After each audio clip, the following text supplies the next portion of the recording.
एक बकरी अपने रीवड़ से बिछड़ गई। शाम ढल रही थी और आसमान पर रात की स्याही फैलती जा रही थी। बकरी ने सोचा, आज तो रास्ता नहीं मिलेगा, बेहतर है कि जंगल ही में रात गुजार लूं। थोड़ी दूर चलकर उसे एक गार नजर आया, पहाड़ी के दामन में पोशीदा, खामोश सा। बकरी ने अंदर झांका, यही ठीक रहेगा।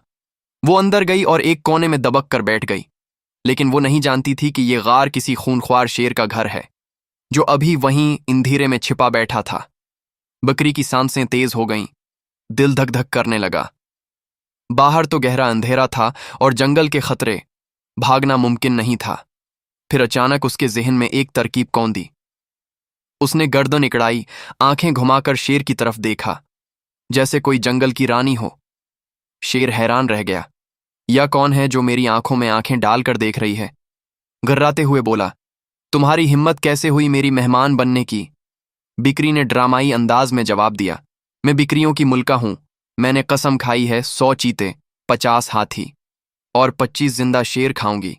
100 चीते और 50 हाथी तो पेट में हैं, अब सिर्फ 10 शेरों की कमी है। ये सुनते ही शेर के पैरों तले जमीन खसक गई। वो गार से धड़ाम से बाहर निकला, दम दबाकर भागा। रास्ते में एक गीदड़ मिला। इसने हैरान होकर पूछा, जनाब, आप तो जंगल के बादशाह हैं, यूं क्यों डरे हुए भाग रहे हैं? शेर ने कांपती आवाज में सारा वाकया सुनाया।